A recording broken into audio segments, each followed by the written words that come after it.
નમસ્કાર દર્શક મિત્રો, જીએસટીવીની વિશેષ રજૂઆત ધ રિયલ ડિબેટમાં આપનું સ્વાગત છે। હું છું દેવાંગ।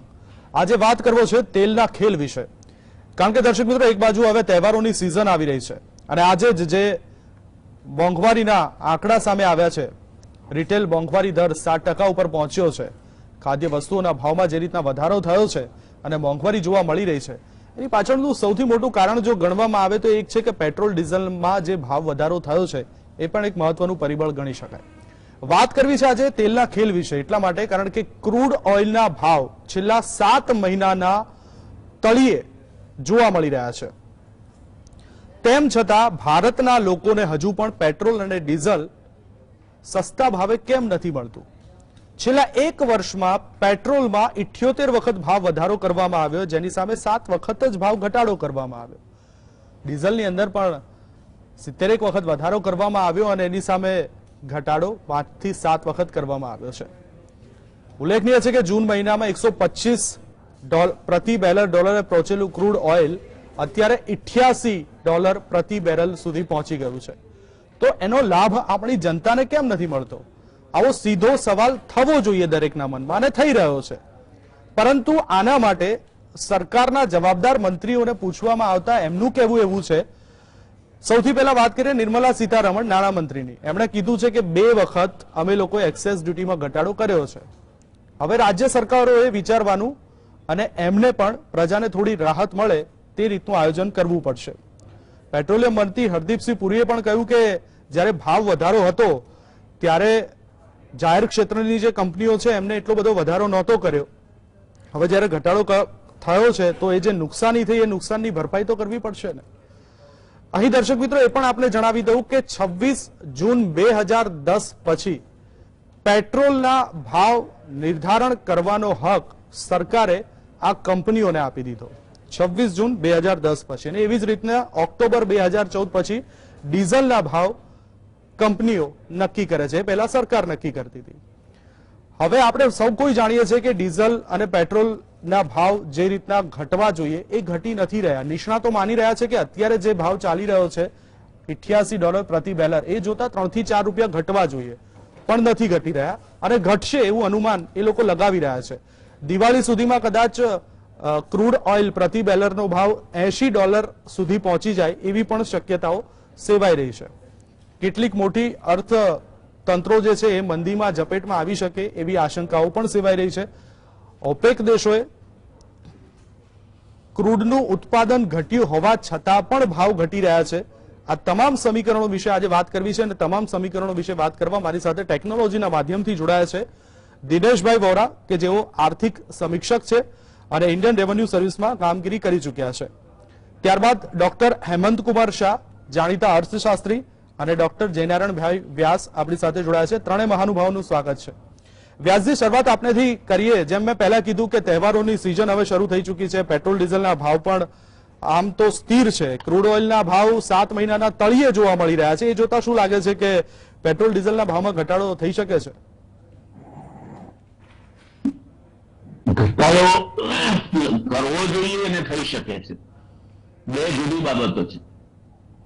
તમે જુઓ તો હેમંતભાઈ, અરે દેવાંગભાઈ, આ આખી રમતમાં તમે જ કહ્યું કે જે ભાવ ઘટ્યા તે 27.44% ઘટ્યા છે, તો ક્રૂડ એટલું સસ્તું થયું, પણ આપણા ત્યાં એવું કંઈ દેખાતું નથી। મજાની વાત તો એ છે કે 9 જૂને દિલ્હીમાં પેટ્રોલ 96 રૂપિયા ને 72 લીટર મળતું હતું અને ડીઝલ 89 રૂપિયા 62 પૈસે મળતું હતું। 8 સપ્ટેમ્બરે પણ આ જ ભાવ છે અને હમણાં આપણે સમાચારમાં કહ્યું કે આ વખતે જે ખુદરા સામગ્રી એટલે છૂટક બજાર છે એમાં 60% જેટલો ભાવ વધારો થશે।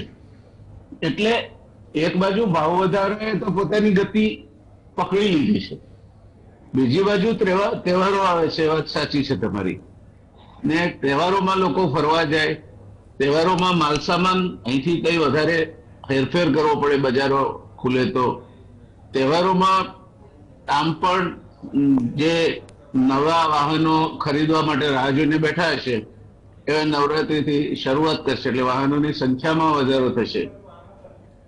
તે સંયોગોમાં તમે એક એવી પરિસ્થિતિ તરફ જઈ રહ્યા છો કે ઉર્જા જેને તમે જેવા સ્પર્શ કરો એવા બધા જ ક્ષેત્રોમાં ભાવ વધે. ઉર્જા ટ્રાન્સપોર્ટમાં પણ વપરાય, ઉર્જા મેન્યુફેક્ચરિંગમાં પણ વપરાય, ઉર્જા આપણી જીવન જરૂરિયાતો માટેની પેલામાં પણ વપરાય, ઉર્જા એ કૃષિમાં પણ વપરાય. એટલે આ ઉર્જા સરવાળે મોંઘી થવાની હોય તો ભાવ સસ્તા થાય એવું કલ્પના કરવી મને લાગે છે કે વધારે પડતી છે. અને આપણે આમ જોઈએ તો એનો ઇન્ડિકેટર અથવા તો સૂચકાંક શું છે, તો કુલ એમાં 27.5% જેટલો સસ્તું થયું ક્રૂડ. હજુ પણ કદાચ નીચે જશે. અને આ ક્રૂડના ભાવ આંતરરાષ્ટ્રીય બજારમાં તળિયે જવા છતાં, અને આપણે આંતરરાષ્ટ્રીય બજાર ઉપર 80% આધારિત છીએ. રશિયા આપણને ક્રૂડ આપે છે, એમાં તો એથી પણ વળી વધારાનું લટકાનું આપણને ડિસ્કાઉન્ટ આપે છે. તો આ બધી બાબતોમાં આપણે માની લઈએ, પેટ્રોલિયમ મંત્રી પૂરી કહે છે એવું કે આ બધી કંપનીઓને નુકસાન થાય જયારે ભાવ વધે હોય ત્યારે તમને માલ ઓછા ભાવે આપવામાં, તો હવે ઘટ્યા છે તો એમને પણ એમનું નુકસાન ભરપાઈ કરી લેવાનો હક છે. સાચી વાત છે. પણ શું ખરેખર એ નુકસાન આટલું થયું છે? આપણે 80% ક્રૂડ આયાત કરીએ છીએ, તો આપણે આ જે નુકસાન થયું છે અને જે ખાનગી એટલે જાહેર ક્ષેત્રની ખાનગી બંને પેટ્રોલિયમ કંપનીઓ અને આપત્તિ આપણા માટે અને અવસર એમના માટે એવું કરીને કેમ કામ કરે છે? जब कीमतें गिरी है और जब आप हर समय पे एक बात लेकर आते हैं कि अंतर्राष्ट्रीय बाजारों में जब क्रूड की कीमत बढ़ती है, प्रति बैरल उसकी कीमतों में बढ़ोतरी होती है, तभी हमारे वहां कोई उपाय नहीं है, क्योंकि हम करीब करीब पूर्णतया हमारे देश की जरूरियातों के लिए 80% हमारे वहां आयात से लाना पड़ता है. और वैसे निर्यात की बात करें तो निर्यात की हमारी जो वर्ल्ड ट्रेड में परसेंटेज है वो उतनी ज्यादा इंप्रेसिव नहीं, 2% से कम है. तो एक और रुपया जो है वो घिसता जा रहा है. दूसरी ओर आप ऊर्जा के भाव बढ़ा रहे हैं, क्योंकि ये चेन रिएक्शन है. इसका बढ़ेगा तो फिर ये इक्विवेलेंट जो है BTU या व्हाटएवर यूनिट यू टेक, तो कोल का भी बढ़ेगा जो इंपोर्टेड है, और नहीं है तो इंपोर्टेड का बढ़ेगा. तो वो भी साथ में बहती गंगा में हाथ धो लेने में तो निष्णात है सब लोग. तो कुल मिला के जब दिवाली के त्योहार सामने आ गए हैं, नवरात्रि अभी हमारे करीब करीब द्वार पे खड़ी है, उसी समय इसका अर्थ क्या होगा? मुझे अभी भी आशा है कि अभी ये श्राद्ध पक्ष चलता है, तो शायद गवर्नमेंट ने उचित नहीं समझा होगा कि अभी इनके क्रूड के भाव कम करे. और नवरात्रि अच्छा समय है, तो मैं मानता हूं नवरात्रि में तो करेंगे वो लोग. और फिर तो दिवाली, नवरात्रि ये सब उत्सव हमारे पवित्र समय का निदर्शन करते हैं, तो भाव कम करेंगे, नहीं तो फिर कीमतें बढ़ेगी. और दिवाली के माहौल में अगर कीमतें बढ़ी तो प्राइस सेंसिटिविटी ऑफ डिमांड की बात करें तो भी कीमतें बढ़ेगी तो इसकी खपत घटेगी. ग्राहक की जो खरीद शक्ति है, जिसको हम पर्सनल डिस्पोजेबल इनकम बोलते हैं, वो घटेगी. और 3 साल से जो खुदरा बाजार में व्यापारी अभी इंतजार कर रहे हैं कि ये दिवाली तो हमारी अच्छी जाएगी, वो इंतजार जितनी अपेक्षा होगी उनकी उतना शायद पूरा न भी हो. हम चाहते हैं कि पूरा हो, अपेक्षा से ज्यादा पूरा हो, मगर ये क्रूड एक ऐसी चीज है, अन्न है, अन्न में तो हमारी तकदीर अच्छी है कि हम करीब करीब स्वावलंबी है, मगर फिर भी उसमें भी ऐसा नहीं है कि हम पूरी दुनिया को खिलाए, तो इस देश में भी भूखमरी होगी। उसके बाद क्रूड ऑयल है, जिसमें क्या होता है क्या नहीं होता है। तीसरा, भारत सबसे बड़ा आयातकार है मिलिट्री गुड्स का, उसमें भी कीमतें बढ़ेगी, क्योंकि जब रुपया घिसता जाएगा तो कीमतें बढ़ेगी।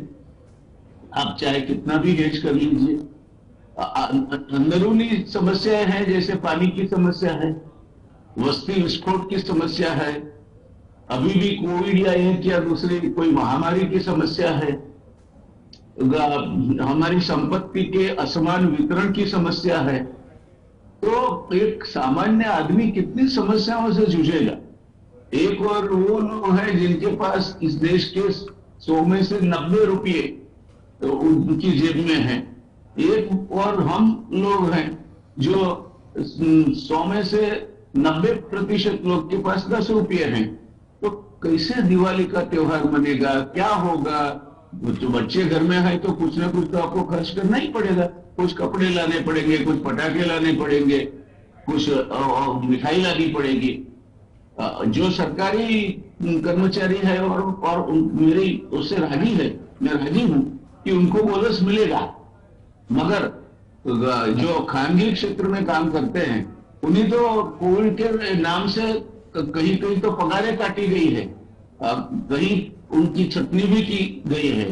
तो ये जो कुल मिला के इनके पास जो पर्सनल डिस्पोजेबल इनकम आनी चाहिए वो किसी एक भी दिशा से आती हुई नहीं दिखती।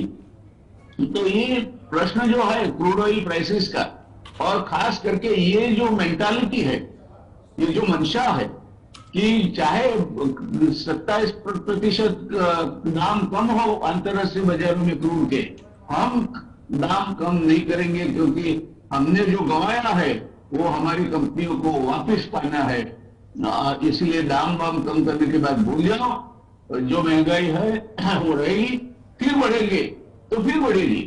तो ये जो मंशा है, ये जो विचारधारा है, ये विचारधारा प्रजा को केंद्र में रख के, और खास करके जो गरीब है या मध्यम वर्ग के इंसान है, उनको मद्देनजर रखते हुए मैं सरकार से विनती करना चाहूंगा कि कुछ उनको भी जीने का अधिकार है इस देश में। जो इन्हें गिने धनपति है वो तो यहाँ नहीं मनाएंगे, उनके खरीदी से कोई भारतीय बाजार में फायदा नुकसान कुछ नहीं है। वो तो मनाएंगे, कहीं स्विट्जरलैंड में होगा, कोई कहीं होगा, कोई कहीं होगा, कोई अपने आइलैंड पे जाके बैठा होगा। उनके लिए तो दिवाली दिवाली है, क्योंकि इस नुकसानी के समय में भी उनको तो चांदी की चांदी ही रही है। तो जो सामान्य इंसान है, जिसको कहीं जाना होगा, अपने वतन जाना होगा, दिवाली की छुट्टियां हमारे उनके कुटुंब के साथ गुजारनी होगी, कई बच्चों को लेके नजदीक के कोई हिल स्टेशन पे जाना होगा या पर्यटन स्थल पे जाना होगा, क्या होगा इन लोगों का। है हम पुनर्जन्म में मानने वाली प्रजा है, कर्म में मानने वाली प्रजा है कि हमारे कर्म अच्छे नहीं थे तो हम ये भुगत रहे हैं, और अच्छे कर्म वाले जो हैं वो स्वर्ग समान सुख भोग यहाँ रह के भी उसकी भुगतान कर रहे हैं। तो मैं मानता हूं कि सरकार को ये बारे में कुछ सोचना चाहिए, और मैं निराशावादी नहीं हूं। मैं ये भी मानता हूं कि सरकार जरूर कुछ न कुछ सोचेगी। निर्मला जी की बात उंगली हकीकत है, उसके ऊपर से पॉलिसी का अनुमान न लगाइए, न पूरी साहब की बात से अनुमान लगाइए। उसकी जो नीति विषयक है वो तो कहीं उनके ऊपर तय होता है। तो मैं मानता हूं कि जिनको गरीबी का अनुभव है, जो गरीबों के बीच पले हैं, जिन्हें गरीबों का बहुत बड़ा साथ और प्रेम मिला है, वो लोग जरूर गरीबों के लिए, मध्यम वर्ग के लिए, मध्यम वर्ग की स्थिति तो और भी खराब है, उन्हें जानबूझ कर अपने गाल पे चपत मार के लाली रखनी होती है, क्योंकि ना वो निम्न वर्ग के साथ बैठ सकते हैं। ऊपर वाले के तो वहां जाए तो दरवाजे पे लिखा होता है बीवेयर ऑफ डॉग्स, तो कहां जाए? तो ये परिस्थिति है। अब दो अच्छे निष्णात जिसको हम माने जाए कि न इस राज्य में, बस इस देश में इस तरह की परिस्थितियों से इसका आकलन करने में और विश्लेषण करने में जिनको हम बहुत बढ़ चढ़ के मानते हैं, वो हमारे दोनों साथी प्रोफेसर हेमंत भाई शाह और दिनेश जी तो आजकल छाए रहते हैं टेलीविजन पे। तो आज ये दोनों की एक अच्छी पैनल हमारे साथ जुड़ी है। आशा करते हैं कुछ न कुछ तो हल निकालेंगे हमारे देवांग भाई समापन में। बिल्कुल देवांग भाई जी। दिनेश भाई, मैं आपके पास आना चाहता हूं और एक बार फिर से आपका धन्यवाद अदा करना चाहता हूं, क्योंकि आपने अपने व्यस्त समय से हमको थोड़ा टाइम निकाला है हमारे लिए, और हम भी आपको ये श्योरिटी देते हैं कि 9:45 तक हम आपको रिलीज कर देंगे। लेकिन उससे पहले जो ये बड़ी समस्या है, जैसे कि व्यास जी ने बताया, हरदीप सिंह पुरी ने तो बताया कि जो कंपनी है वो नुकसान कर रही है, अभी उनका भरपाई होना बाकी है, लेकिन नुकसान कितना वो तो मालूम नहीं। आप क्या मानते हो कि क्रूड ऑयल के भाव कितने लेवल पे स्टेबल हो तब पेट्रोल डीजल के भाव कम हो सकते हैं? जी, आप सबको मेरा नमस्कार। दरअसल बात पेट्रोल डीजल की इंटरनेशनल प्राइस की है ही नहीं। बात है कि हम उस प्राइस के ऊपर टैक्स कितना कलेक्ट करना चाहते हैं। दरअसल हमेशा हम ये कहते हैं कि विदेशी क्रूड ऑयल बहुत महंगा है। एक्चुअली क्रूड ऑयल कभी इतना महंगा रहा ही नहीं। जो महंगा कुछ किया उसको तो हमारे टैक्सेशन ने किया है। अगर आप पिछले 3 साल का टैक्स कलेक्शन देखिए, एक्साइज टैक्स कलेक्शन, तो 3 साल पहले ये 3,35,000 करोड़ था। पिछले साल यानी कि 2021-22 में ये 3,94,000 करोड़ था, 3.94 लाख करोड़, और इस साल का एक्सपेक्टेड फिर से 3.35 लाख करोड़ है। नॉर्मली जितना भी हमारा एस्टीमेट रहता है, मैंने ये देखा कि रिवाइज एस्टीमेट या बजटेड एस्टीमेट से तो हमेशा हमें ज्यादा पैसा मिला है एक्साइज ड्यूटी से। ये इस बात का भी इंडिकेटर है देवांग जी कि भारत की टोटल रेवेन्यू कलेक्शन का अप्रोक्सीमेटली 16 से 20% सिर्फ पेट्रोल डीजल से आता है। आप सोचिए जी। अब ये वो चीजें हैं जो भारत का आम आदमी इस्तेमाल करता है, डेली इस्तेमाल करता है। बहुत लोग कहते हैं कि पेट्रोल जो है अमीर आदमी इस्तेमाल करता है और डीजल जो है सबको इंपैक्ट करता है, क्योंकि उससे सारा का सारा ट्रांसपोर्टेशन होता है। लेकिन आज पूरा का पूरा भारत देखा जाए तो 2 व्हीलर पे चलता है। आप किसी छोटे शहर में चले जाइए, मध्यम शहर में चले जाइए, बड़े शहर में जाइए, तो आपको लाखों नहीं, कुल मिला के भारत में करोड़ों 2 व्हीलर्स मिलेंगे। और ये वो लोग हैं जो 6,000, 5,000, 8,000 महीना कमाते हैं और कोई ना कोई स्कूटी या एक मोटरसाइकिल के ऊपर चलते हैं, वो सब पेट्रोल के ऊपर ही चलते हैं। तो ये कहना कि निम्न वर्ग के ऊपर पेट्रोल का प्रभाव नहीं पड़ता है, ये गलत है। अब इस पेट्रोल की समस्या को हम 2 डोमेन में देखें। एक डोमेन तो ये है कि जो विदेश से रिलेटेड है सारा का सारा, कि विदेश में क्या परिस्थितियां हैं जिसके हिसाब से ये रेट ऊपर नीचे होते हैं। और दूसरा, हमारे देश में जब हम क्रूड को इंपोर्ट करते हैं लगभग 85%, जबकि आज से 7-8 साल पहले हमारा 75 to 78% इंपोर्ट होता था। यहां पर एक बात अक्सर कही जाती है कि भारत ने ऑयल के एक्सप्लोरेशन के अंदर कोई अच्छा कार्य नहीं किया है, कुछ इन्वेस्टमेंट नहीं किया है, इसलिए हमारा जो इंपोर्ट है वो 75% से बढ़कर 85% हो गया। दोष लगाया जाता है पिछली सरकारों ने अगर एक्सप्लोरेशन ज्यादा किया होता तो हो जाता था। लेकिन हमारे अकाउंट्स इस बात के गवाह हैं कि ओएनजीसी के पास जब भी कुछ पैसा इकट्ठा होता है सरकार उससे स्नैच कर लेती है। कभी वो 35,000 करोड़ क्या कहते हैं कि एक दूसरी ऑयल कंपनी को खरीद लो और ये पैसे हमें दे दो। पिछले कुछ हुआ तो विंडफॉल टैक्स में ले लिया। तो उनके पास एक्सप्लोरेशन के लिए पैसा तो बचता नहीं है। यहां एक बात मैं लोगों के ध्यान में लाना चाहूंगा जिसका फायदा भारत की जनता को कभी नहीं दिया जाता। ना तो मनमोहन सिंह की सरकार में दिया, ना अटल बिहारी की सरकार में दिया, ना मोदी सरकार में दिया। देखिए, हमारा अपना प्रोडक्शन होता आया 15 से 20%, और प्रोडक्शन जो कॉस्ट है क्रूड की वो 30-35 डॉलर के आसपास रहती है। मैं आपको बताऊं इंटरनेशनली भी अगर उसको बहुत एग्जॉर्बिनेंट रेट ले जाए तो 40 डॉलर के आसपास से ऊपर नहीं जाती है। अब हमारे साथ जयनारायण व्यास जी तो बहुत बड़े इंजीनियर रहे हैं, उनको इनकी जानकारियां भी हैं। आप सोचिए कि जो पेट्रोल डीजल या क्रूड ऑयल जो करीब 20% का हिस्सा है, जो हमको इंटरनेशनल कॉस्ट का ऑलमोस्ट 40% पे मिलता है, वो जो कुशन हमको मिलता है वो भी तो हमको नहीं दिया जाता साहब, वो भी तो सरकार टैक्स के रूप में, विंडफॉल टैक्स के रूप में वो ले जाती है, तो हमें तो बेनिफिट नहीं मिलता रहा। अब इतना टैक्स लेने के बाद भी सरकार रास्ते ढूंढती है कि अब और इनसे कितना वसूला जा सके। अब ये 3,35,000 या 3,95,000 करोड़ के ऊपर सरकार को डिविडेंड एंड रॉयल्टी भी मिलती है, जो सरकारें आपको ज्यादा करके बताती नहीं है। और इसके अलावा चूंकि सारी ऑयल कंपनियां प्रॉफिट में रहती है, उसके ऊपर कॉर्पोरेट टैक्स भी मिलता है। तो ये सारा हिसाब किताब मिला जुला के अगर हम यहां कहते हैं कि 3,35,000 करोड़ है, तो एक्चुअली 4-4.5 लाख करोड़ हो जाता है, जो आपके 20% से भी ज्यादा टोटल हमारे रेवेन्यू पे है। ये दुर्भाग्य है कि दुनिया में जितनी भी डेवलपिंग इकोनॉमी है, उनका बहुत बड़ा हिस्सा गरीबों पे मार के रूप में ऑयल एंड पेट्रोल के टैक्सेस के रूप में आता है, जबकि जो अमीर इकोनॉमी है, जिसको डेवलप्ड इकोनॉमी कहते हैं, जहां पे आम आदमी की इनकम $60,000 पर कैपिटा है, $80,000 है, $70,000 है, उनका ये जो शेयर होता है, उनकी जो इनकम है, उसके मुकाबले मिनी स्क्यूल होता है। जहां हमारा एक सब्सटेंशियल अमाउंट हम पेट्रोल डीजल में खर्च करते हैं प्रतिदिन आने जाने में, उसका एक यूरोपियन या अमेरिकन 10वां हिस्सा भी खर्च नहीं करता देखा जाए तो उसके पास उस बात का कुशन है। तो जो भी झटका लगता है वो हम गरीबों को लगता है। एक तो पैसे नहीं है, ऊपर से कुछ और निकालिए तो फिर वो भी खत्म है। लेकिन एक आम यूरोपियन और अमेरिकन को झटका नहीं लगता है। लेकिन मेरी चिंता इस समय कहीं और से निकल रही है दीवान जी। चिंता इस बात से निकल रही है कि भारत इस समय एक पेच में फंसा हुआ है।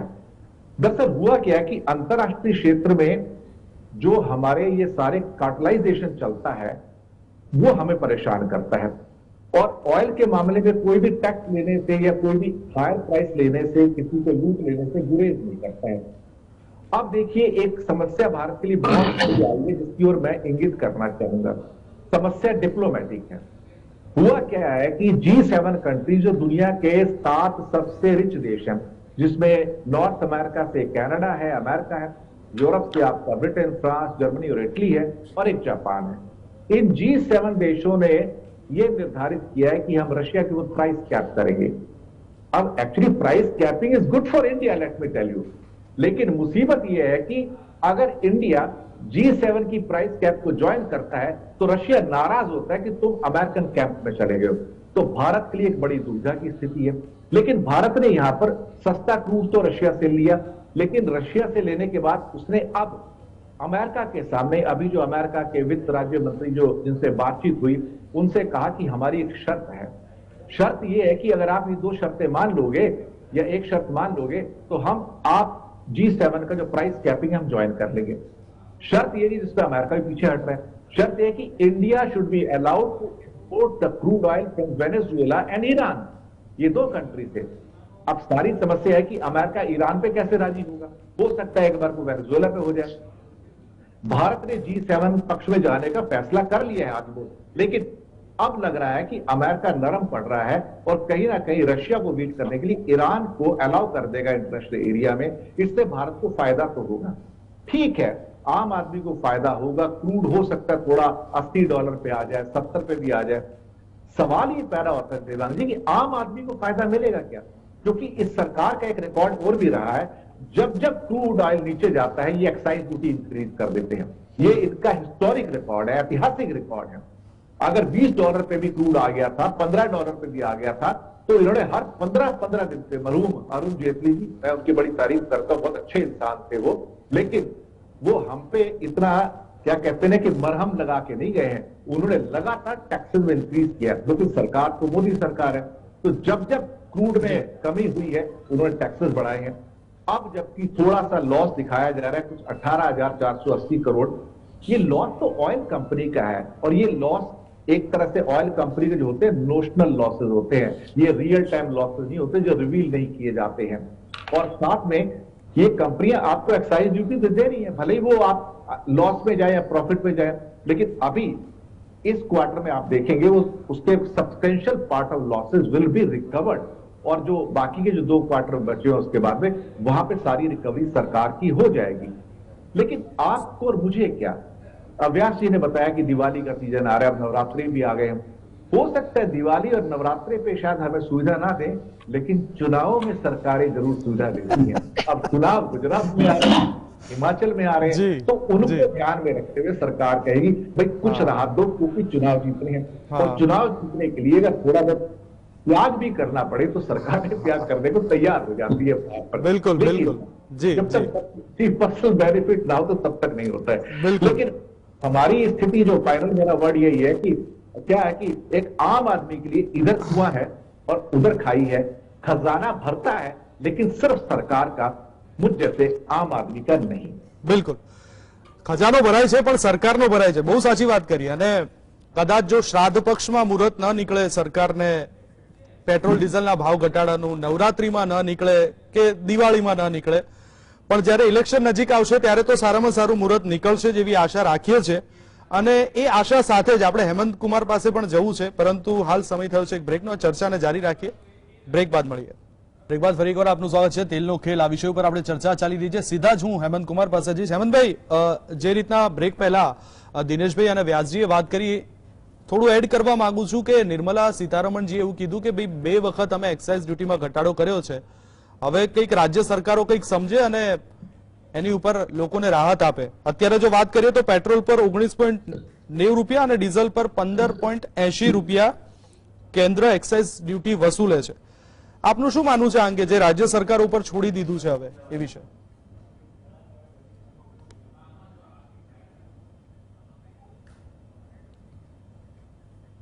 કદાચ હેમંતભાઈ સુધી મારો અવાજ નથી પહોંચી રહ્યો ટેકનિકલ કારણોસર। ફરીથી એમને હેમંતભાઈને જોડવાનો પ્રયત્ન કરીશું ને આ સવાલ હું એમને પાછો પૂછીશ, પરંતુ એ પહેલા જ વ્યાસજી આપને પૂછવા માંગીશ, આપની પાસે આવવા માંગુ છું, કારણ કે હેમંતભાઈનું કનેક્શન નથી અત્યારે આપણી પાસે, એટલે એમને જોડવાનો પ્રયત્ન કરી રહી છે અમારી ટેકનિકલ ટીમ। ઓપેક દેશો જે છે જી આવી ગયા છે। હેમંતભાઈ મારો અવાજ આવે છે? એમણે બ્રેક લીધો હતો। અચ્છા અચ્છા, એટલે અમારો બ્રેક વહેલા પૂરો થઈ ગયો। અચ્છા હેમંતભાઈ, મારો અવાજ જો આપના સુધી આવે છે તો મારો સવાલ એ છે કે નિર્મલા સીતારમણજીએ એવું કીધું કે 2 વખત અમે એક્સાઇઝ ડ્યુટીમાં ઘટાડો કર્યો છે, હવે રાજ્ય સરકારોએ વિચારવાનું અને રાહત આપવી જોઈએ, શું માનવું છે આપનું? હેલો, મારો અવાજ આવી રહ્યો છે હેમંતભાઈ? જી, શું કહેશો નિર્મલા સીતારમણજીના સ્ટેટમેન્ટ વિશે? આપ શું કહેશો કે રાજ્ય સરકારો ઉપર ઢોળી દીધું છે? નિર્મલા સીતારામન જવાહરલાલ નહેરુ યુનિવર્સિટીમાં ભણ્યા છે અને આજની સરકાર એવું માને છે કે જવાહરલાલ નહેરુ યુનિવર્સિટીમાં જે બધા ભણ્યા હતા અને ભણે છે એ બધા સામ્યવાદીઓ છે, સમાજવાદીઓ છે અને કંઈક અંશે દેશદ્રોહીઓ છે। હવે આમાં નિર્મલા સીતારામન ક્યાં બેસે છે મને સમજાતું નથી। રાજ્ય સરકારો ઉપર જ્યારે આ દોષનો ટોપલો ઢોળી દેવામાં આવતો હોય ત્યારે આપણે ત્યાં સંસ્કૃતમાં એવું કહેવામાં આવ્યું છે કે મહાજનો સ યેન ગતઃ પંથાઃ, મહાજન જે પંથે ચાલે છે, જે રસ્તે જાય છે એ રસ્તે બાકીના બધા લોકો જાય। હવે સરકારોમાં મહાજન એટલે કેન્દ્ર સરકાર, તો પછી કેન્દ્ર સરકાર જે રસ્તે ચાલે એ રસ્તે રાજ્ય સરકારો ચાલે, પાર્ટી ગમે તે હોય। એટલે એ પ્રકારના સંજોગોમાં જો કેન્દ્ર સરકાર કશું કરવા ના માંગતી હોય તો રાજ્ય સરકારો કરે એવી અપેક્ષા કેન્દ્ર સરકાર શું કરવા રાખે છે એ કંઈ મને બહુ સમજાતું નથી। મહત્વનો મુદ્દો એ છે કે તેલ ઉપરના ભાવ, તેલના ભાવ જે વધે છે, પેટ્રોલ અને ડીઝલના જે ભાવ વધે છે એ ભાવ ની જે અસર થાય છે આપણા સામાન્ય ચીજોના ભાવ વધારા ઉપર એ બહુ ગંભીર છે અને એ પ્રકારના સંજોગોમાં ફુગાવાનો દર વધે છે। એટલે આપણો ફુગાવાનો દર 7% ઉપર જતો રહ્યો અને 1991 આપણે નવી આર્થિક નીતિનો આરંભ કર્યો, એ પછી જે ભાવ વધારો થયો હતો 91, 92, 93 અને 1973 ઓઇલ શોક આવ્યો હતો, ત્યારે જે ભાવ વધારો થયો લગભગ એની લગોલગ આપણે પહોંચી ગયા. આ વખતે એવી કોઈ મહાન ઘટના નથી થઈ, તેમ છતાંય કોઈ મહાન સુધારા નવી આર્થિક નીતિ જેવા નથી થયા.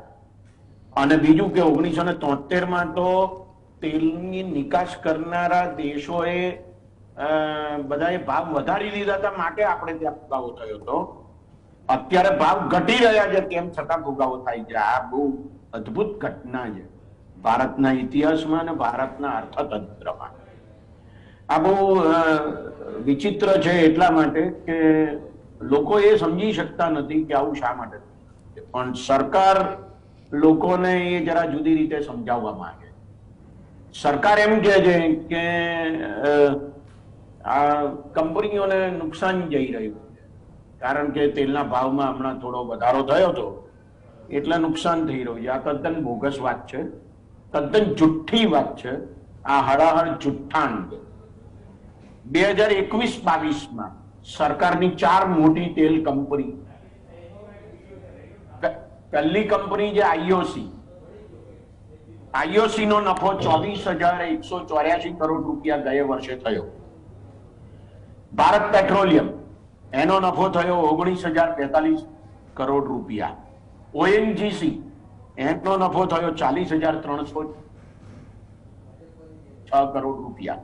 અને ઓઇલ ઇન્ડિયા લિમિટેડ, એનો નફો એના ઇતિહાસમાં 3,887 કરોડ જેટલો સૌથી વધારે હતો. એટલે તેલ કંપનીઓને નુકસાન જાય છે, માટે તેલ કંપનીનો ભાવ વધારે અથવા ભાવ વધારે રાખે છે. આ તદ્દન બોગસ વાત છે. મહત્વનો મુદ્દો હવે બીજો આવે, અને મેં આંકડા કાઢ્યા છે.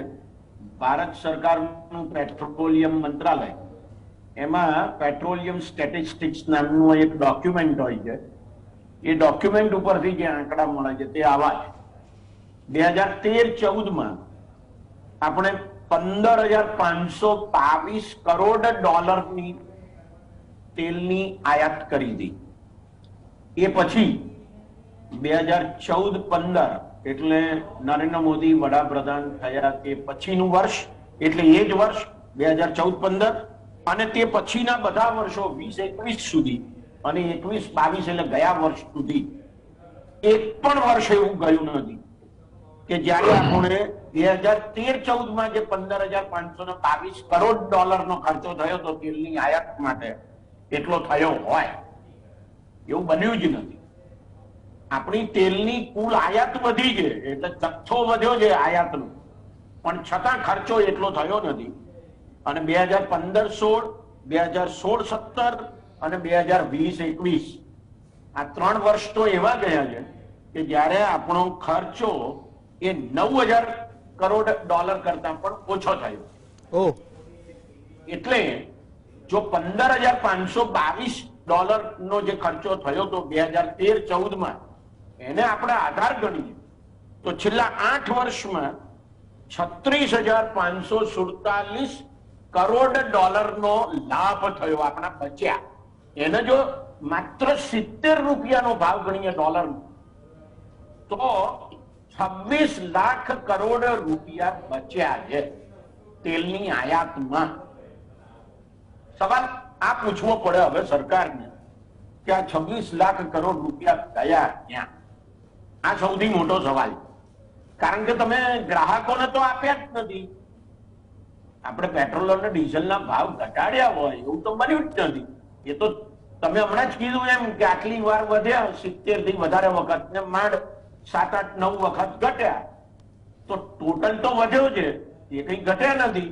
70 ના 100 થઈ ગયા છે, તો પછી 26 લાખ કરોડ રૂપિયા ક્યાં ગયા? એ મહત્વનો સવાલ છે. આ તો હું માત્ર $1 70 નો ભાવ ગણું છું. જો તમે આજનો હમણાં થયેલો 80 નો ભાવ ગણો તો કદાચ લગભગ 28 લાખ કરોડ રૂપિયા જેટલો થાય, એટલી બચત થયેલી છે. સરકારનો ઈરાદો જો ભાવ ઘટાડવાનો હોય, એટલે ફુગાવાનો દર જો નીચો લાવવાનો હોય, તો સરકારે પેટ્રોલ અને ડીઝલના ભાવ ઘટાડવા જોઈએ. એમાં કોઈ શંકાને સ્થાન નથી કે ચૂંટણીઓ આવી રહી છે એટલે સરકાર કાં તો ભાવ ઘટાડશે અથવા વધારશે નહીં, એવું બને. અને એવું જ બનશે કારણ કે આપણને ભૂતકાળમાં રાજ્યોની ચૂંટણી આવી હતી ત્યારે આવું થયે, બરાબર, ખાસ કરીને ઉત્તર પ્રદેશની ચૂંટણી હતી ત્યારે.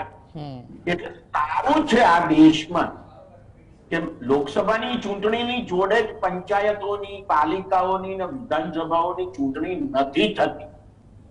એ બધી એક સાથે થતી હોત ને તો પેટ્રોલનો ભાવ 150 રૂપિયા કરી નાખ્યો હોત મોદી સરકારે. એમાં કોઈ શંકાના સ્થાન નથી. આ તો એને જીતવું છે, ભાજપે જીતવું છે ઉત્તર પ્રદેશમાં, માટે ભાવ ઘટાડે.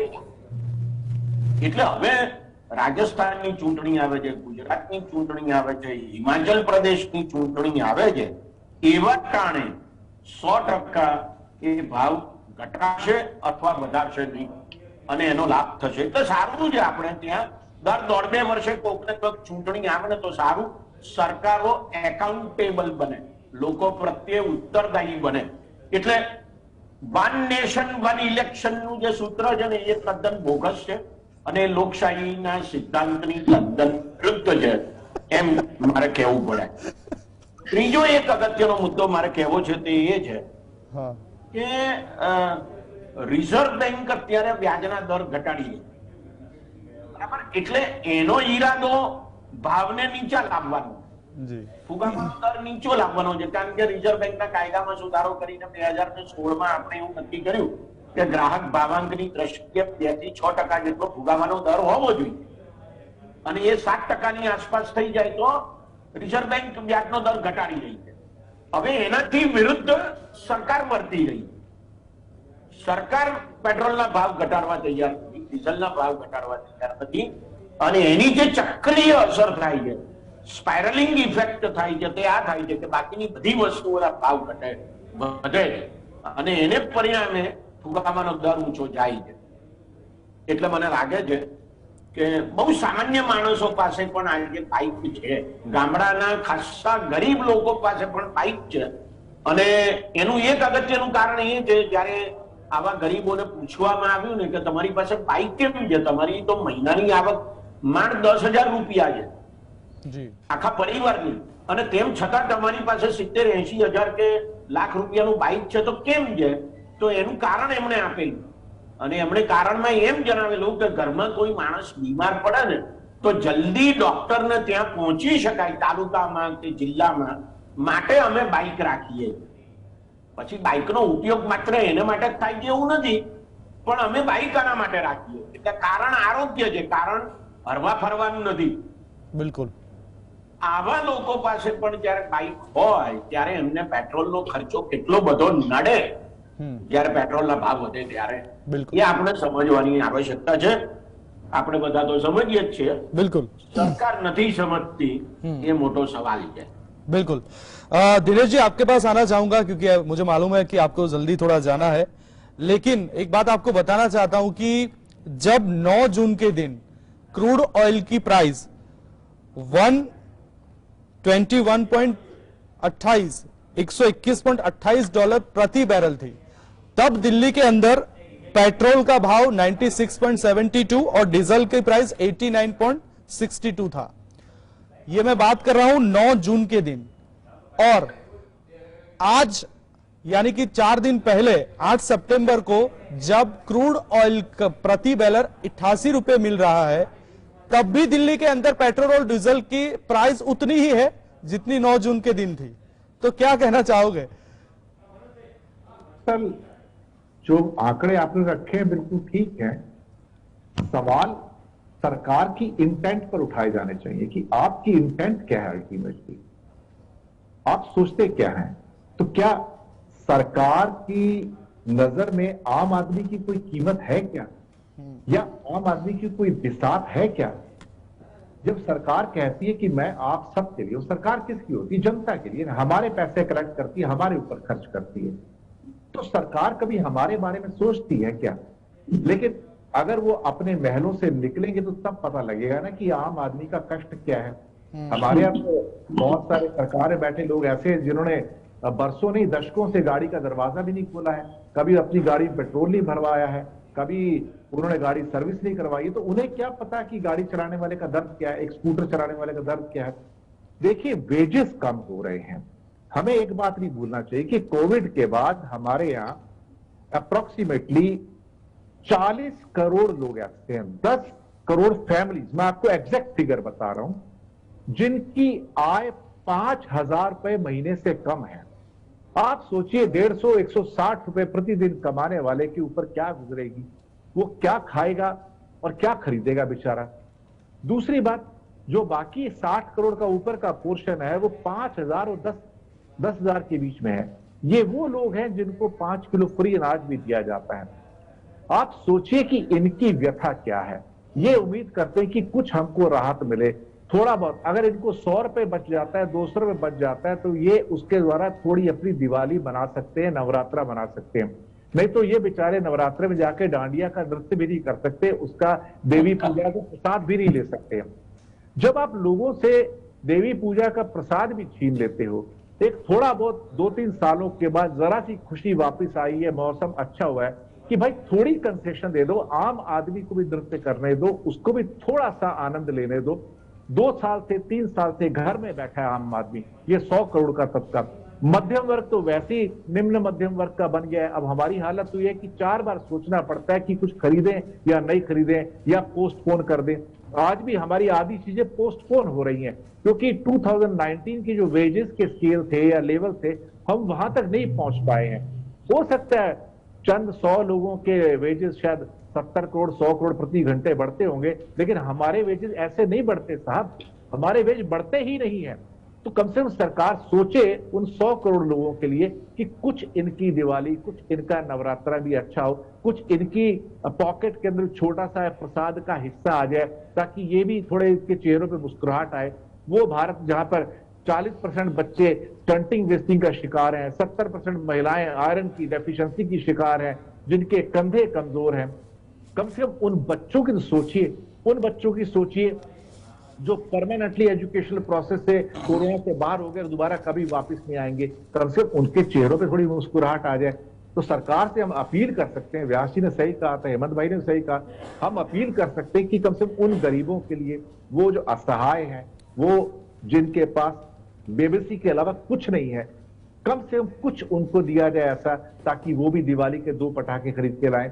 लेकिन सरकार को अपने खजाने भरने से फुर्सत मिले, उसको तो सिर्फ आंकड़े बताने हैं कि देखिए 1 लाख करोड़ की जगह 1,40,000 करोड़ जीएसटी आ रहा है। अब देखिए कितनी बुएंसी आ रही है। या फिर आज आया है कि डायरेक्ट टैक्स कलेक्शन भी 35-40% बढ़ गए हैं। लेकिन सब आपके कलेक्शन बढ़ रहे हैं, आपके कॉफर्स फिलअप हो रहे हैं, आपके खजाने भर रहे हैं। मेरे खजाने 40% प्रति ईयर के हिसाब से नहीं भरते हैं। तो थोड़ा रहम मुझ पर कर दीजिए, कुछ ऐसा कीजिए कि मैं भी अपने बच्चों के साथ जाके दिवाली के पटाखे फोड़ सकूं, थोड़ी सी मिठाई ला सकूं। काजू कतरी नहीं खरीद सकता तो थोड़े नीचे की लेवल की खरीद लूंगा, लेकिन खुशियां तो मना सकता हूं। तो मुझे थोड़ी सी खुशियां दे दीजिए, इतनी मेरी हाथ जोड़ के इस प्रबुद्ध सरकार से प्रार्थना है।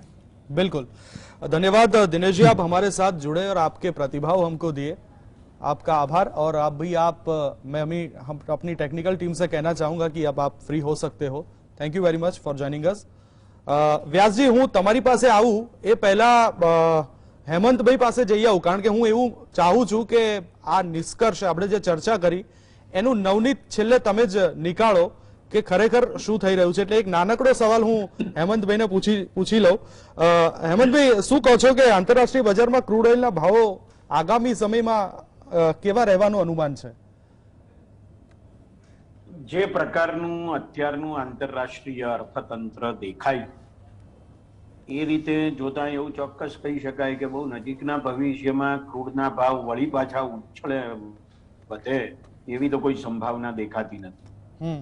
એટલે નજીકના ભવિષ્યમાં ક્રૂડના ભાવ નીચા જવાના, હજુ નીચા જઈ શકે એવી શક્યતાઓ ખરી।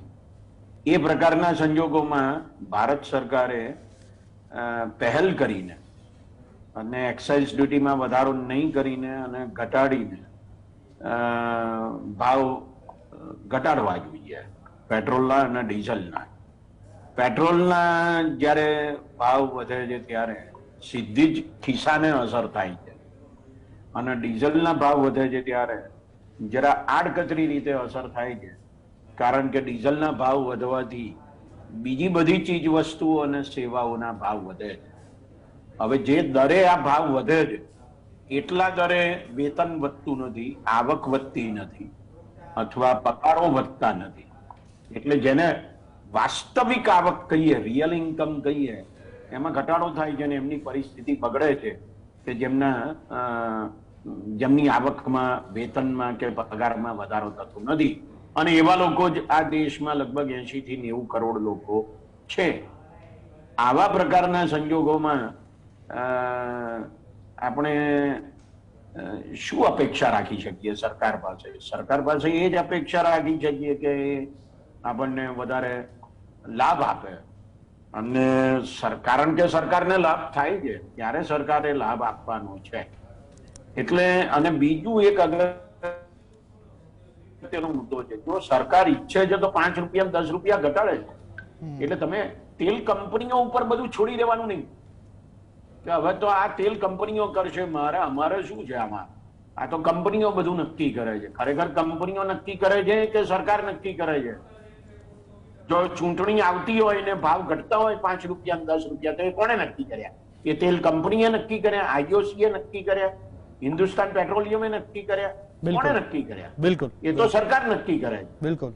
તો સરકાર તદ્દન જુઠ્ઠું બોલે છે, એ નાણાં પ્રધાન હોય કે વડાપ્રધાન હોય કે બીજા કોઈ પ્રધાન હોય, બિલકુલ સાવ જુઠ્ઠું બોલે છે અને એમ કહે છે કે આ બધું તેલ કંપનીઓએ નક્કી કરવાનું છે. તો છોડી દો ને, ખરેખર તેલ કંપનીઓ ઉપર છોડી દો. બિલકુલ એમનો આયાતનો ખર્ચો ઘટ્યો છે તો એ એમની મેળે ઘટાડશે. જો તમારે બજારને આધારે પેટ્રોલ અને ડીઝલના ભાવ રાખવાના હોય તો. બિલકુલ હેમંતભાઈ, અને આ સવાલો લોકોના મનમાં પણ ઉઠી રહ્યા છે કે સરકાર એક બાજુ એમ કહે છે કે ભાવ નક્કી કંપની કરે છે, તો પછી ચૂંટણી સમયે કેમ ભાવ ઘટી જાય છે? શું કંપનીએ ઘટાડ્યા છે? એટલે આવા સવાલો લોકોની અંદર પણ ઉઠી રહ્યા છે. સમયની મર્યાદા છે, મારી પાસે લગભગ 4 મિનિટનો સમય છે, પણ હું વ્યાસજીને પૂછવા માંગુ. વ્યાસજી, આખી ચર્ચામાં આપણે એ નિષ્કર્ષ કાઢ્યો કે ક્રૂડ ઓઇલના ભાવ ઘટી રહ્યા છે, એટલે ભારતના નાગરિકોને પણ એનો લાભ કેમ નથી મળતો? સવાલ મારે આપને એ પૂછવો કે છે કે ક્રૂડ ઓઇલના ભાવ પણ કેમ ઘટી રહ્યા છે? કારણ કે એક બાજુ દુનિયાની મોટી અર્થવ્યવસ્થાઓ છે, અર્થતંત્રો છે, એમાં ક્યાંક મંદી આવી છે. ઓપેક દેશોનો જો વાત કરવામાં આવે તો એના કાર્ટેલ દ્વારા પણ ક્રૂડ ઓઇલના ઉત્પાદનમાં ઘટાડો કરવામાં આવ્યો છે, તેમ છતાં ભાવ ઘટી રહ્યા છે. શું કારણ? દેવાંગભાઈ, 4 માંથી 1 મિનિટ તમે ખાઈ ગયા. મારે કોઈ અર્થશાસ્ત્રી તરીકે જવાબ નથી આપવો. જી, મારો પ્રિય વિષય છે એ ફિલસૂફી છે. તો મેં 4 પંક્તિ કાઢી છે તમારી સમય મર્યાદામાં કહી શકાય એવી. બિલકુલ. પહેલું છે, તુલસી હાય ગરીબ કી કભી ન ખાલી જાય, મુએ ઢોર કે ચામ સે લોહા ભસ્મ હો જાય. જી, એટલે ગરીબોને તમે નહીં ગણો અને ગરીબોનું નહીં સાંભળો તો એના પરિણામો દુષ્કર હશે, વિકટ હશે, વિકટતમ હશે. પણ એ નહીં સાંભળનારને એની ઝાડ લાગશે કે કેમ એ ખબર નથી. દેશને ચોક્કસ લાગશે, માટે ગરીબોને સાંભળો. બીજી વાત છે કે કબીરા ખડા બાजार में मांगे सबकी खैर, ના કિસી સે દોસ્તી ના કિસી સે बैर. હવે ઘણું થયું, આપણે દેશ વિશે વિચારીએ અને દેશને કેમ ફાયદો થાય. સામાન્યમાં સામાન્ય માણસ માટે ગાંધીજી જે કહેતા હતા કે આ દેશનું આયોજન છેવાડાના માણસને લક્ષ્યમાં રાખીને થવું જોઈએ, એ આપણને સમજ પડતી થાય તો જ આ દેશ બચશે. એક પિક્ચર આવ્યું હતું દેવાંગભાઈ, 10 લાખ એનું ટાઇટલ હતું. તમે કદાચ જોયું હશે, કદાચ એ પછી જન્મ્યા છો. પણ એ પિક્ચરનું ટાઇટલ સોંગ હતું, ગરીબો કી સુનો वो तुम्हारी सुनेगा, गरीबो की सुनो वो तुम्हारी सुनेगा, तुम 1 पैसा दोगे वो 10 लाख देगा, ગરીબો કી સુનો. થોડી રાહત આપશો તો તમારી મતપેટીઓ છલકાઈ નાખશે, એટલો અમીર આ ગરીબ છે. તો એને કંઈક તો આપો, એના ઘરમાં દિવાળીનો દીવો બરાબર પ્રગટે, બાળકોના મોં મીઠા થાય, કાંક અંગ ઉપર નવા કપડા દિશે એટલું અપેક્ષિત કરવું હોય આપણે તો ડીઝલ અને પેટ્રોલના ભાવ 4 થી 10 રૂપિયાની વચ્ચે ગમે ત્યાં દર લીટરે ઘટવા જોઈએ. અને છેલ્લે કોઈ પણ સરકાર હોય, એટલે હું આ સરકારને ઉદ્દેશીને મને એકે વસ્તુ નથી કહી, આ સંપૂર્ણ શાશ્વત સત્ય કહ્યું છું. તો આ છેલ્લું પણ દેવાંગભાઈ શાશ્વત સત્ય છે કે નહીં તો શું થશે? ભૂખ્યા જનોનો જઠરાગ્નિ જાગશે, ખંડેરોની ભસ્મકણી ન લાગશે. બેકારી એટલે કે બેરોજગારી, ભૂખમરી, રોગચાળો, શિક્ષણનું દિવસે દિવસે પાતાળ તરફ ગતિ કરતું તંત્ર અને એની ગતિ ક્યાં જઈ રહ્યા છે, આપણે શું થશે આ દેશનો? અને ત્યારે મને અટલજી યાદ આવે છે કે દીપક વહાં જલાવો જહાં અબ તક અંધેરા. ત્યાં લઈને દીપક આપણે જલાવીએ. પેલાના મહાલયોમાં તો અઢળક છે, એ અત્તરોના દિવસ જળાવે તો પણ એમને પોસાય તેમ છે, પણ ગરીબના ઝોપડામાં દીવો સળગે એ આપણું ધ્યાન હોવું જોઈએ. અને મને શ્રદ્ધા છે એવું થશે, કારણ કે અટલજીએ જ એક શ્લોકનું સરસ મજાનું હિન્દી કર્યું છે. એ શ્લોક છે રાત્રિર ગમિષ્યતિ ભવિષ્યતિ સુપ્રભાતમ ભાસ્વાનુદેશ્યતિ હસિસતી પંકજશ્રી. એક કમળમાં કેદ થયેલો ભમરો વિચારે છે, આપણે જેમ થયા છીએ અત્યારે તેમ, એ વિચારે છે કે રાત્રિ પૂરી થશે, સૂરજ ઉગશે, પાછું આ કમળ હસી ઉઠશે અને હું છૂટો થઈશ. પણ ત્યાં જે ગાંડા હાથીઓનું ટોળું આવે છે ને પેલા કમળને પકડીને પગ નીચે ચગડી નાખે છે. એ અટલજીના પંક્તિઓનો આ મર્મ છે. એ કહે છે કે सूरज निकलेगा, अंधेरा छटेगा, उजाला होगा. પણ એ ઉજાલા મારે તમારે સૌએ લાવવાનું છે. બિલકુલ. એ કોઈ સરકારનો કોન્ટ્રાક્ટ નથી. સરકાર તમારી પ્રતિનિધિ છે, એ તમારી વાણોતર ખરી, પણ માલિક તો તમે છો. બિલકુલ. આ વાત હંમેશા મનમાં રાખીએ તો હું માનું છું કે દિવાળી સમયે પેટ્રોલ ડીઝલના ભાવમાં રાજકીય સંવેદનશીલતા હશે તો પણ ઘટાડો થશે. અને એ છે આ સરકાર. રાજકીય સંવેદનશીલતાનો એનો આંક બહુ જ ઊંચો છે, એટલે ઘટાડો થશે. બિલકુલ. ધન્યવાદ. બિલકુલ, બહુ સરસ. વ્યાસજી, આપ તો જાણો છો કે આ રિયલ ડિબેટ આપણો કાર્યક્રમ ઘણા બધા લોકો જોવે છે અને બ્યુરોક્રેટ્સ અને નેતાઓ પણ જોવે છે. આજનો જે આપણો વિષય હતો તેલનો ખેલ, આશા રાખું છું કે એ પણ જવાબદાર લોકોએ જોયો હશે અને આપણા જે અર્થતંત્રના અને ફિલોસોફીના સમીકરણો જો એમને કદાચ ઉતર્યા હોય તો આશા રાખીએ કે ઇલેક્શન પહેલા, દિવાળી પહેલા ઝૂંપડાઓની અંદર દીવો સળગે એવી આશા રાખી રહ્યા છે અને આશા અમર છે. વેલ, આ ચર્ચામાં ભાગ દેવાંગભાઈ, જી જી દેવાંગભાઈ, મારે એક ડિસ્ક્લેમર મૂકવું છે આમાં. જી જી. દરેક રાજકીય પક્ષો પોતપોતાની અનુકૂળતા મુજબ આપણા ડિબેટમાંથી કાપીઓ કાપે છે. અચ્છા. અને પછી ફરતી મૂકે છે. અચ્છા. એટલે મારે એ બધાને બે હાથ જોડીને કહેવું છે કે આખું ડિબેટ સાંભળો. એ એનો મર્મ છે. અમે કોઈ રાજકીય પક્ષના પ્રચારક પણ નથી. બિલકુલ. અને કોઈના ટીકાકાર પણ નથી. બિલકુલ બિલકુલ બિલકુલ. અમારો આરાધ્ય દેવ એ મારો નાગો ભૂખ્યો એક લંગોટી પહેરીને, ફાટેલું બનિયાન પહેરીને, ક્યાંક કોકની લાશ, નદીના પટના પુલ નથી એટલે સાયકલ ઉપર લઈ જતો એ માણસ, એને લક્ષમાં રાખીને આ કહીએ છીએ બધું. અમને અમારો કોઈ ફાયદો નથી આમાં. બિલકુલ. એટલે તમે મહેરબાની કરીને સૌના અનુકૂળતા પ્રમાણે વાજિંત્રો વગાડશો નહીં. We are with the people, we are not with any political ideology when we sit for this debate. બિલકુલ વ્યાસજી, બહુ સાચી વાત છે. તો દર્શક મિત્રો, તેલનો ખેલ આ વિષય ઉપર આપણી ચર્ચા, અને ચર્ચામાં ભાગ લેવા માટે થઈને હેમંતભાઈ આપનો અને વ્યાસજી આપનો, આપ બંનેનો આભાર. દર્શક મિત્રો, ચર્ચામાં અત્યાર બસ આટલું જ. સમયની મર્યાદા છે એટલે આપણે અહીં પૂર્ણ વિરામ મૂકવો પડશે. આવતીકાલે ફરી મળીશું એક નવા વિષય સાથે. ત્યાં સુધી રજા આપશો. નમસ્કાર.